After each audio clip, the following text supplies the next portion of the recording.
Welcome back, listeners, to another episode of The Snake Pit. I'm your host, Son of Bat, and today we'll be talking about the thought-to-be long-lost Euro sleaze classic, Lucker the Necrophagus, a film by Johan van Wolfstein, released in Belgium in 1986.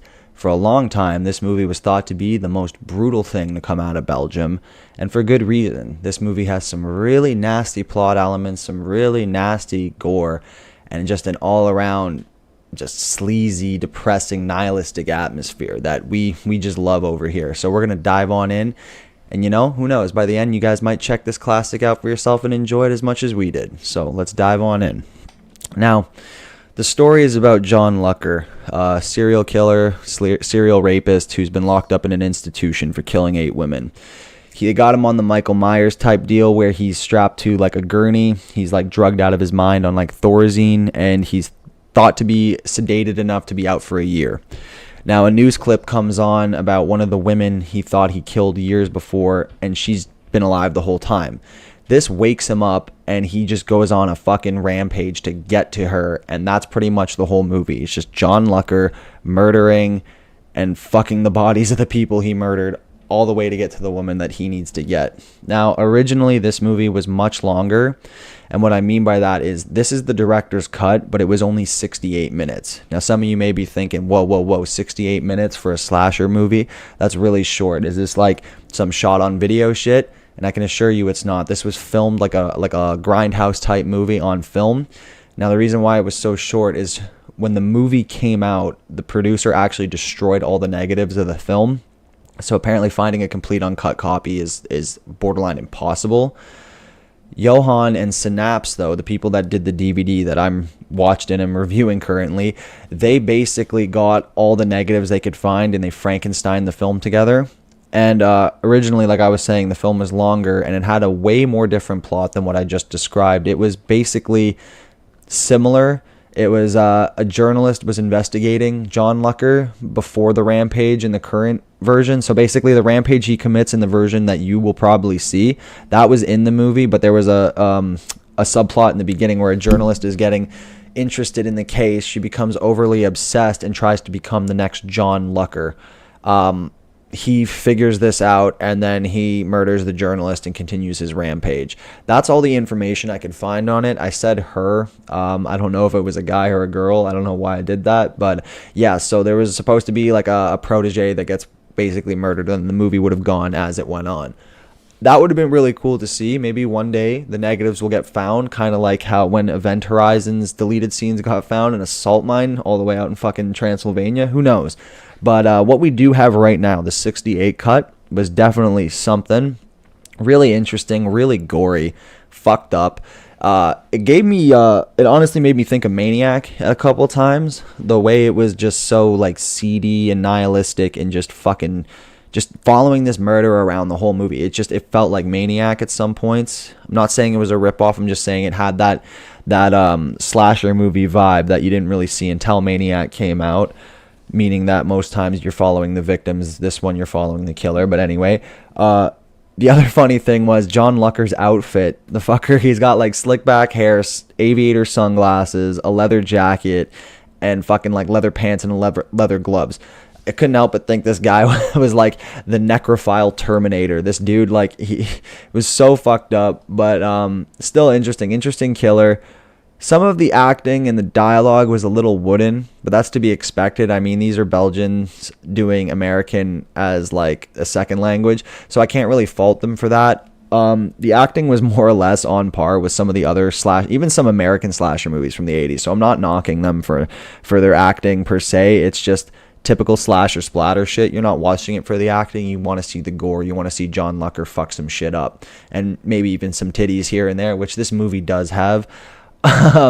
Basically, there's some really good gore in this movie, like really fucking good. Like when it's good, it is fucking good, and when it's bad, it's not like it's bad. It just shows the budget of the movie. Like the worst one I can think of is this guy gets his head smashed into a wall at some point in the movie, and when this happens, it kind of just looks like he's got a bunch of blood syrup poured on his head. Like it doesn't like it can't really see anything other than the blood shit on his head. But there was another on the other end of the spectrum, there was a really good one. There was this prostitute he picks up at some point in the movie.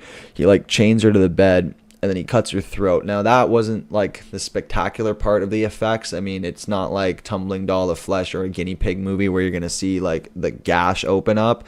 It was just very bloody. Where it got fucking cool in terms of the effects department was it time lapses 4 weeks after he kills her, and he stays in the apartment until her body's completely rotted. And this made me think of Necromantic.